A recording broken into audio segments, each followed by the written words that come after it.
Henri Matisse is considered one of the world's greatest and most influential painters. He's known for his use of vibrant colors, fanciful patterns, flattened and abstract forms, and the use of graceful lines. What is not as commonly known about Matisse is that his family were weavers in northern France for generations. They produced various textiles that many considered daring, and it's thought that these textiles may have helped form Matisse's individuality and relationship to decorative materials. In fact, it doesn't take the sharpest eye to notice that most of Matisse's paintings are filled with patterning. In his painting, Purple Robe with Anemones, each flat area of color is patterned. When Matisse painted, he transformed his apartment into a stage set with some of his favorite objects. He'd set up a bird cage or a vase filled with goldfish, and then he would surround these items by patterned textiles, floors, and walls. This lesson celebrates both Matisse's love of pattern and his link to textiles when we create a paint-trailed book cover. So start with any book that's in need of an artistic cover. I'm going to lay the book onto a piece of acrylic felt, and I'm giving myself about a 3-inch border on each side of the book. As you can see, there are lots of vivid colors of felt available for this lesson plan, and it comes by the yard. So I'm going to fold the felt in half and just kind of make a crease so I can find the center. On that center crease, I'm going to put the spine of the book, and I'll mark my corners, just to give myself a guideline for the boundaries of my painting. So these marks will show, so you can do something creative with them or decorative with them, or you could use a marker that's close to the color of the felt to kind of camouflage where those corners are.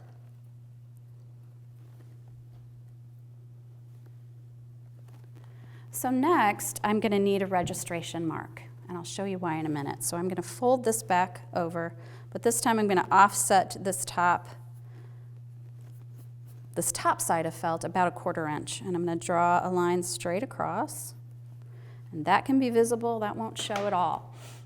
You may be wondering what these little bottles are, and they're called detail writers. ceramists might know them as slip trailing bottles. These are filled with Blick student acrylics. Instead of using a brush to apply our paint, we'll be trailing the paint on. Now you can definitely start right in with the paint, but if you want a little bit of a sketch to go from, either a marker or a play color textile stick would work great. I've got a piece of newsprint under my work area because some of the paint, will possibly soak through. So I'm going to start by working here on one side of my center within these corner marks, and I'm just going to start trailing on some paint. So I'm going to do something simple, do just like a little daisy pattern today. Now these detail writers come with the tips closed, so you will need to trim them. And if you want a nice fine line, you trim with scissors to the top of the nozzle, of the spout, of the tip. If you want a little bit wider line or a little bit thicker line, you can trim down farther.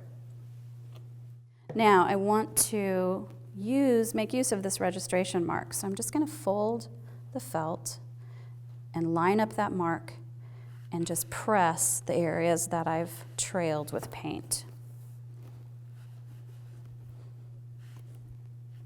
Just want to make sure you get all of it.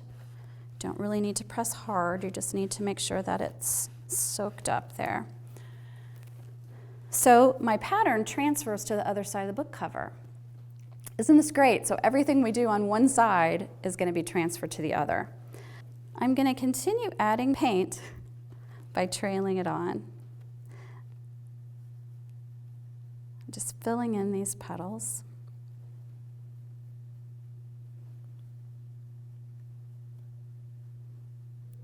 The only word of advice I could give is to not wait too long between transfers of the paint.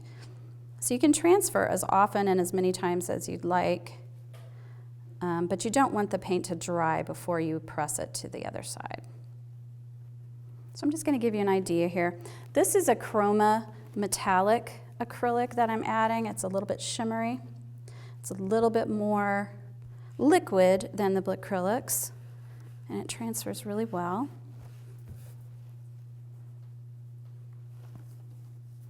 I've also got some Sargent's glitter glaze that I like to use to accent some areas. I usually put that on the top as my last step so that it doesn't get covered with other paint. But it does give you kind of a nice glitter, shimmery top area just in the middle of that flower there. I've got some of the glitter glaze. So I might put it in the centers of these daisies. So after the cover has dried, you want to fit the cover perfectly to the book that it was made for. So all I've done is folded the top and bottom borders in, and I'm going to start by positioning the book in the middle of that seam and fitting the front cover first. So I've kind of eyeballed where I think this is going to fit, folding this edge over. And that way you can adjust it so that the design is just where you want it. Now all I've done to fit the cover is to apply, just to add a few stitches on each corner with embroidery floss and a blunt needle. You can use contrasting color for these stitches. You can kind of use the same color as the felt if you don't want them to show. But each of the corners of the book just get a few stitches right at the edge there. So once you fit the front cover, you're going to want to pull it tightly, lay the book closed, and then you can pull this back side in. Nice and snug, and you get a perfect fit. Add some stitches to the back, and you're done. The same process can also be used to create a wall piece. It's a great way to teach symmetry. So instead of creating two identical paintings on the front and back, as in the book cover, try making a painting that would make use of a central axis. So for example, this owl was trailed onto one side of the fabric and folded. Creating something that's traditionally symmetrical, like a mandala, would be fun as well. If you've enjoyed watching and would like to try this process, more information about this lesson plan, including a PDF and materials list, can be found at dickblick.com.